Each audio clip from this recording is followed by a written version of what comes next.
the spread of Christianity inside the prison has brought down the violence rate to a huge degree. But it's also a troubling issue. I mean, what if you're a member of another religion? What if you don't want religion? It's sold as a place of redemption, part working farm, part monument. But step back, and the image starts to crack. Angola isn't just another prison. It's a stage where suffering wears a disguise. The real story isn't told in tours or headlines. It's buried in silence, buried deep. What kind of system turns punishment into profit, and why has the world looked away for so long?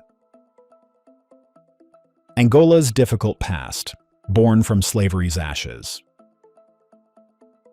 Before Angola was a prison, it was something worse, a living graveyard where human beings were bought, broken, and suppressed under cotton and cane.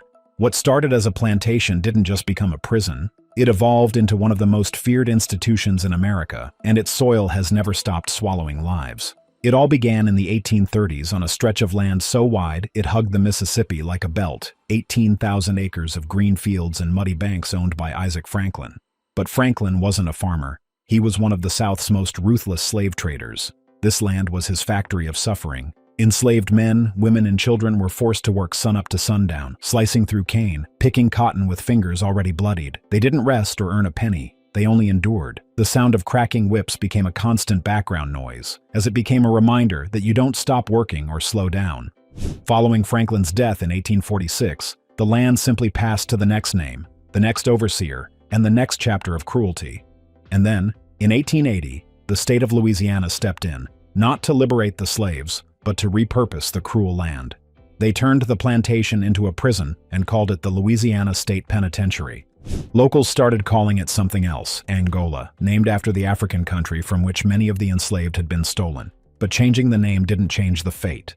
The prison filled quickly, mostly with black men arrested under post-Civil War laws designed to criminalize their freedom. During their time inside, they were leased to private companies and forced to work the same fields their ancestors had died in.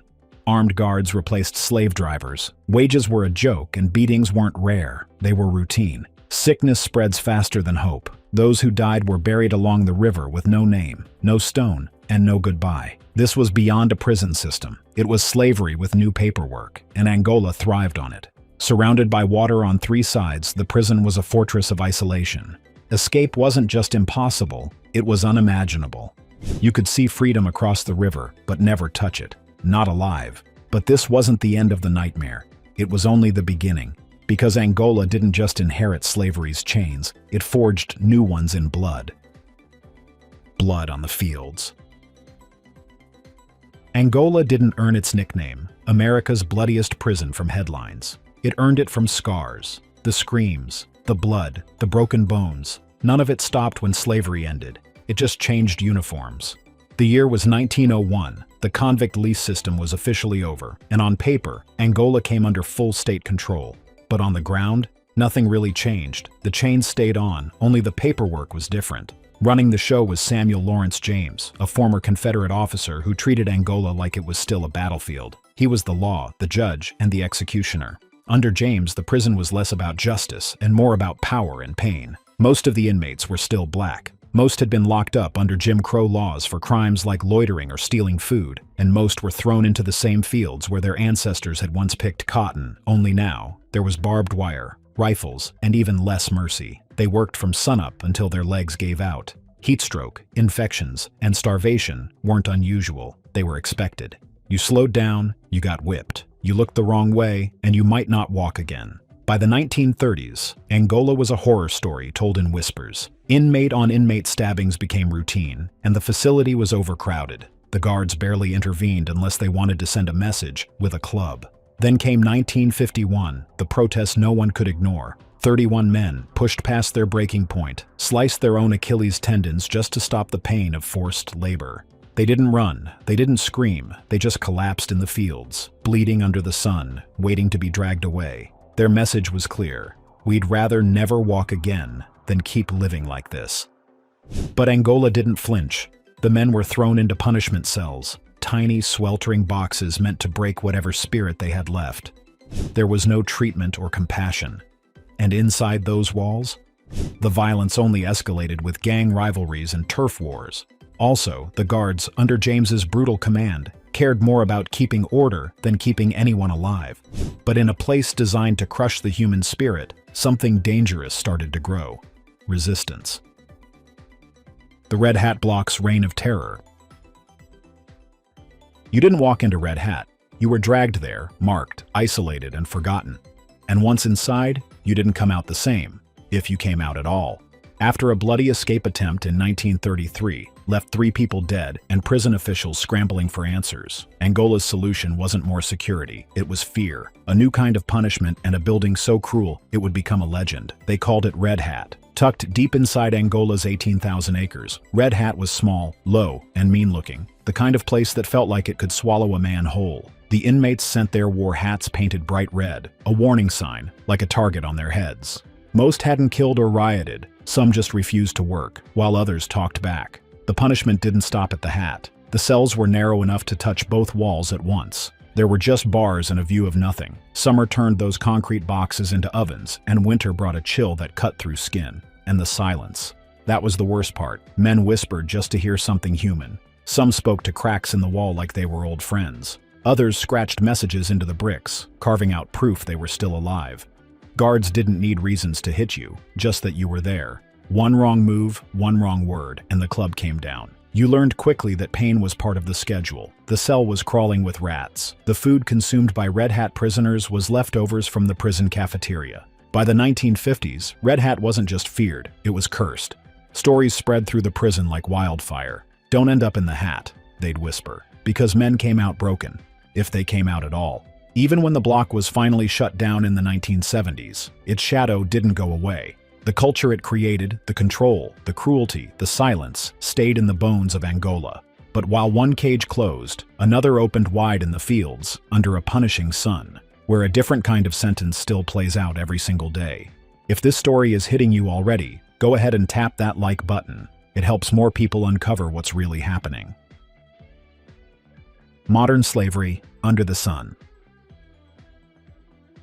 If there was one thing that never stopped happening in Louisiana prison, it is the very thing it has been known for right from its inception and worrying past. Men in prison uniforms still march into the Louisiana heat, working the same fields their ancestors once did in chains, only this time, it's called punishment, not slavery. From the outside, it looks like a farm, but inside Angola, it's something else. They call it the farm line, a stretch of land where mostly black men labor from sunup to sundown, watched by guards on horseback, rifles across their backs. The tools are old, the pay is worse, and the shadow of history hangs heavy over every row. Today, inmates are paid as little as 2 to 40 cents an hour to pick cotton, haul soybeans, and till the earth beneath the burning Louisiana sky. And that sun? It doesn't play fair. In 2024, a class action lawsuit cracked open the reality. Heat indexes soaring past 130 degrees, men collapsing in the dirt, begging for water, some left gasping without help. Medical histories didn't matter. Diabetes, heart conditions, and high blood pressure, none of it stopped the march into those fields. Refusing to work wasn't an option. Those who tried were shoved into solitary confinement, and the ones who stayed, some never made it back out of the heat. The lawsuit, led by advocacy groups like the Promise of Justice Initiative, accused Angola of deliberate indifference. Court documents described men falling like trees, limbs shaking, vision blurring, while guards galloped past on horses like it was just another day. Eventually, federal judge Brian Jackson stepped in. He ordered shade tents, 5-minute breaks every 30 minutes during extreme heat. It sounded like a win, until you realize what they were asking for. Shade and water are just the bare minimum. And even that didn't fix the root of the problem, because Angola's fields don't just feed the prison, they feed outside markets. The state earns millions from crops grown by inmates who go to bed with aches and wake up with blisters. 74% of Angola's inmates are black. That number speaks louder than any statistic. The 13th Amendment says slavery is illegal, unless you're convicted of a crime. That loophole still breathes inside Angola's fences, and every crop row tells the story. As lawsuits pile up and protests swell online, a question rises like heat from the dirt. Can public pressure rip up a system this deep in the ground? But while bodies break in the fields, something even more hidden breaks inside. Healthcare, horrors that kill. If the fields at Angola punish the body, the infirmary punishes the soul. The prison's healthcare system has been quietly killing for years, slowly, painfully, and often preventably. One of the most haunting cases is Shannon Hurd. For 3 years, he begged for tests, as his body gave off every warning sign of something worse. But inside Angola, pain is just part of the routine. When doctors finally checked, the cancer had spread. Too far, too late. He died in 2018, not from his illness, but from being ignored. And he wasn't the only one. The ACLU's 2015 class action lawsuit peeled back the curtain. What it revealed was shocking. Nearly all of Angola's doctors had once lost their licenses. X-rays were delayed, and blood tests were skipped. Even the basics were treated like luxuries.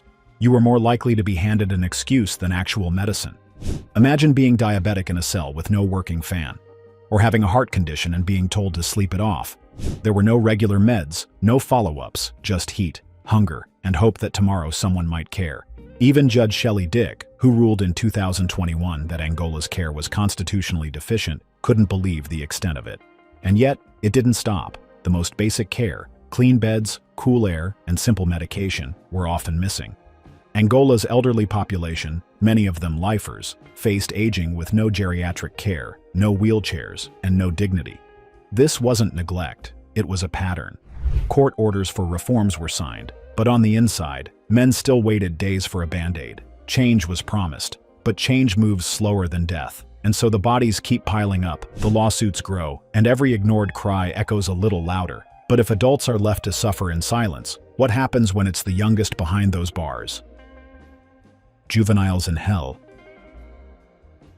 Kids, some just 14 years old, locked in death row cells built for killers without air or sunlight.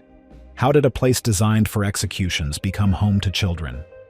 In 2022, Louisiana did something almost unthinkable. They took troubled teens from a failing juvenile center and sent them to Angola's most infamous wing, its old death row. These weren't violent adults. These were kids, confused, angry, scared. Some are still in middle school, and they were placed inside cells meant to cage men until the executioner came. The water from the sinks ran brown, the food was moldy, and for 23 hours a day, they sat in silence, staring at stained walls, trying not to go crazy. Some went days without seeing a teacher or counselor. Others were punished with pepper spray for talking too loudly. Guards weren't trained for teens. They didn't know how to manage young minds that are still figuring out who they are. So when things got tough, they relied on fear, and sometimes adult inmates to keep the kids in line.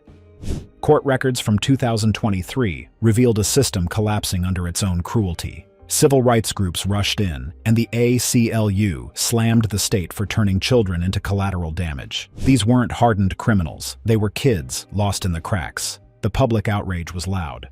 Finally, in September 2023, a federal judge stepped in, calling the situation intolerable and unconstitutional. The order was clear: get them out. Louisiana obeyed, but they didn't apologize. Instead, they appealed, calling it a temporary fix.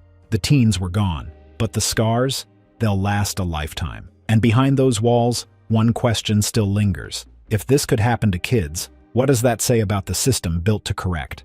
The treatment of children pulled back the curtain, but what it revealed in Angola's discipline methods is even darker. Punishment over humanity. In Angola, passing out from heat stroke doesn't get you help, it gets you punished. How did this prison turn human struggle into something to be crushed? For decades, Angola hasn't just enforced rules, it's enforced control. And not just over behavior, but over bodies. If an inmate collapsed from exhaustion in the fields or slowed down to catch his breath, the response wasn't concern, it was isolation. They called it administrative segregation, but it was really solitary, a concrete box, no bigger than a closet, with little air. There is no sound, except maybe a leaky pipe or your own heartbeat echoing in your ears. One spends 23 hours a day inside, not for violence, but for being too weak to keep going. And it didn't stop there. In 2018, when a group of inmates staged a peaceful work stoppage, asking for decent pay, clean water, and basic medical care, they were thrown into lockdown. The ringleaders were dragged into solitary confinement, their protests silenced before anyone on the outside could hear them. Men with heart conditions, asthma, and diabetes were even forced to work long hours in the Louisiana heat, then punished when their bodies gave out. Some were written up just for taking too long to finish a row of crops. That piece of paper was enough to send them to a box with no medical access, no ventilation, and no chance of recovery. The system wasn't just brutal, it was built to hide the brutality. Groups like the Promise of Justice Initiative have been calling it out for years. They say Angola's obsession with discipline goes back to the 1970s, when the trusty system let inmates enforce the rules with violence. That legacy never really left, it just changed uniforms. Yes, there have been reforms on paper, but in 2025, solitary is still the go-to, the ultimate answer to anything that looks like resistance or weakness. And that raises the question, can you rebuild a soul in a place that treats pain like defiance? Because when fear is the foundation, violence becomes the language. And Angola speaks it fluently. If that shocked you even half as much as it should, share this with friends. More people need to hear what Angola's really hiding. The Angola Rodeo, courage or cruelty? Imagine riding a furious bull with nothing but your bare hands to hold on, and doing it for $5.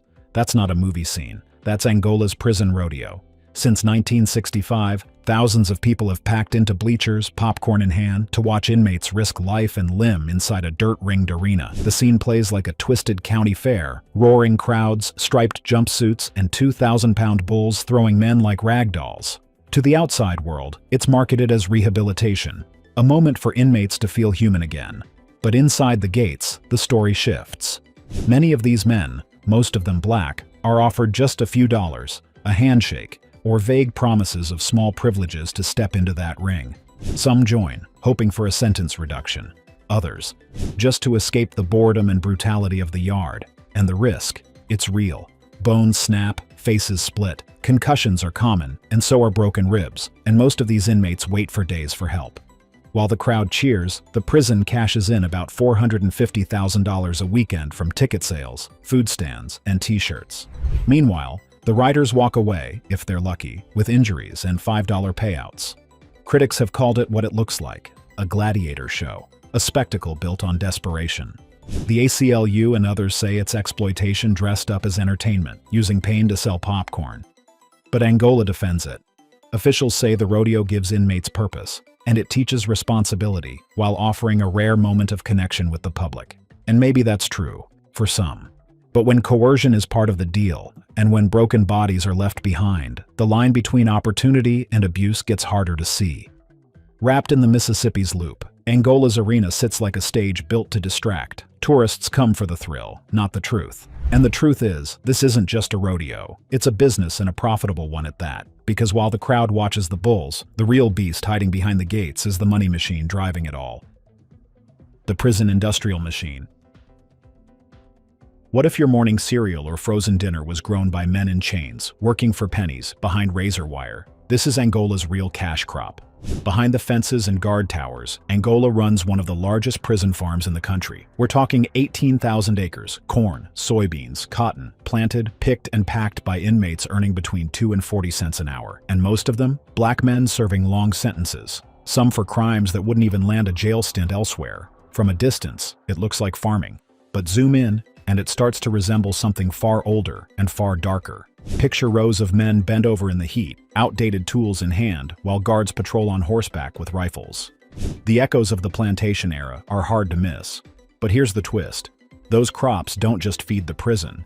They slip into the supply chains of real companies, into restaurants, school cafeterias, and even grocery store shelves. All while consumers have no idea where it came from. Angola rakes in millions every year. The men doing the labor, same pay as the 1980s. Nothing changes because the law doesn't make it illegal. The 13th Amendment, yes, the one that ended slavery, includes one exception. Forced labor is legal if you're convicted of a crime. And Angola runs with it. Inmates say they were punished for refusing to work, thrown into solitary, or stripped of basic privileges. Advocacy groups like the Promise of Justice Initiative backed them up, showing how this labor feeds Louisiana's larger prison economy, one that relies on keeping cells full and men working. And while companies now scramble to clean up their image, blaming supply chain gaps, the truth is buried deep, behind locked gates and sealed contracts. And when that machine breaks a body, it often breaks it for good. The cost? Lives lost, hidden behind hospital doors. A deadly toll, inmate mortality rate. In 2025, more men are dying inside Louisiana prisons than anywhere else in the country, and Angola is leading that list like a morgue with a schedule. After all the labor, punishment, and silence, Angola's final cruelty might just be this: letting men die in the shadows. The numbers tell the story. Federal data from 2023 showed prison deaths in Louisiana skyrocketing, over 50% higher than the national average. And right in the middle of that spike sits Angola, where death comes slow, quiet, and far too often. Step inside one of its cell blocks, and the danger isn't just violence or heat, it's neglect. Imagine an elderly man serving life, sweating through 130-degree heat indexes with no fan, no meds, and no way out. Some collapse in the fields, others rot away in beds, waiting weeks for insulin or antibiotics that never arrive. Angola houses over 5,000 people, and nearly a third are over 50. But there's no geriatric unit, no specialized care, just aging bodies in a place built to work you until you can't move and then forget you ever existed. And here's the part that stings even more. 74% of Angola's population is black. That's no accident. That's history repeating itself. A plantation in a new uniform. The Mississippi River keeps wrapping around this prison like a secret, but the truth keeps leaking through the cracks. Angola doesn't just lock men up, it buries them. So the question is no longer what's happening, it's how long we'll let it continue. To keep uncovering the stories they'd rather keep buried, hit that subscribe button. There's more they don't want you to know. Thanks for watching. See you in the next one.